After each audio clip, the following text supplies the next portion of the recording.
इंतहा हो गई इंतजार की। वो तो मंदिरों से लाउड स्पीकर उतार दिया गया, वरना आज उन लाउड स्पीकर्स में ये गाना बजाना तो बनता था। हे क्यूरियस जनता, आज़ादी को 75 वर्ष बीत चुके हैं।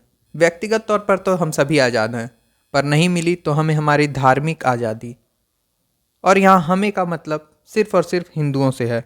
अब शायद आप में से बहुत सारे लोग मेरी इस बात से सहमत नहीं होंगे और सोच रहे होंगे कि ये देश सेक्युलर है, इसलिए ऐसी बातें करना उचित नहीं। तो जनाब रुकिए ज़रा और 2 मिनट निकाल के इस वीडियो को ज़रूर देखिए। शायद मैं आपके सेक्युलरिज्म का ये चश्मा उतार दूं।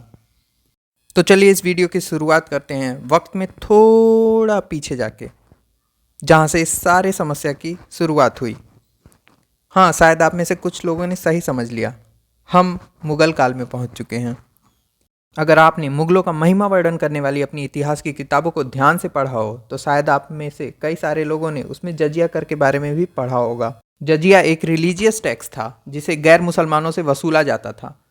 हालांकि कुछ सेकुलर हिस्टोरियंस का मानना है कि वो एक टाइप का सर्विस टैक्स था जिसे किंगडम लोगों को सुरक्षा प्रोवाइड करने के एवज में लेती थी। पर यहाँ एक सवाल खड़ा हो जाता है कि आखिर समाज के कुछ लोगों को इस सुरक्षा की आवश्यकता क्यों है, और अगर है तो किन से? क्योंकि मुगल काल से पहले तो ऐसा कोई टैक्स नहीं वसूला जाता था।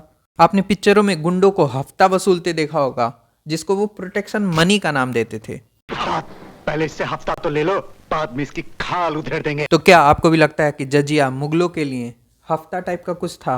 कमेंट सेक्शन में जरूर बताइएगा। वैसे कुछ हिस्टोरियंस का ये भी मानना है कि जजिया सिर्फ और सिर्फ हिंदुओं को प्रताड़ित करने और उनका धर्म परिवर्तन कराने के लिए ही लागू किया गया था, और इसके उदाहरण भी मिल जाते हैं। गुजरात में अहमद शाह के शासन के दौरान हजारों हिंदुओं ने जजिया से बचने के लिए इस्लाम धर्म अपना लिया।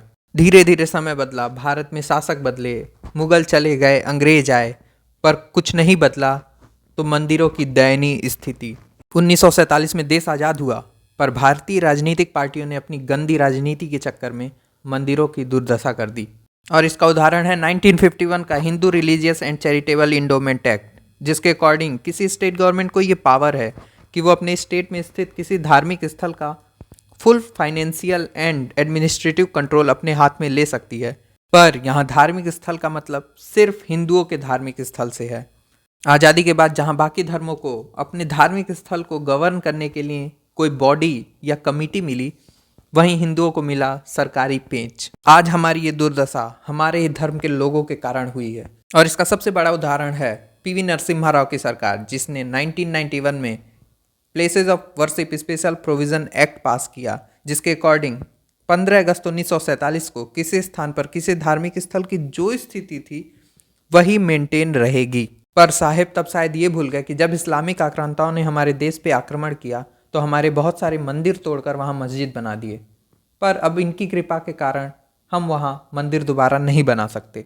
अब राव साहेब इतने भर से खुश तो होने वाले नहीं थे, तो उन्होंने 1954 के वक्फ बोर्ड एक्ट को 1995 में अमेंड करके उसको इतनी सारी शक्तियाँ दे दी, जिसका इस्तेमाल आज वक्फ बोर्ड हिंदुओं को प्रताड़ित करने के लिए कर रहा है। इस एक्ट के अकॉर्डिंग अगर वक्फ बोर्ड आपकी किसी संपत्ति पर अपना अधिकार जमा देता है तो ये आपकी जिम्मेदारी है कि आप ये प्रूव करिए कि ये संपत्ति वक्फ बोर्ड की नहीं, आपकी है।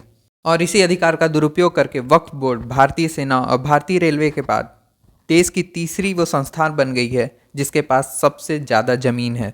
ये खेल पीवी नरसिम्हा राव की सरकार तक सीमित नहीं रहा। आज भी बहुत सारी राज्य सरकारें मंदिरों से बेतहाशा टैक्स वसूलती हैं और उन्हें सभी लोगों पर खर्च किया जाता है।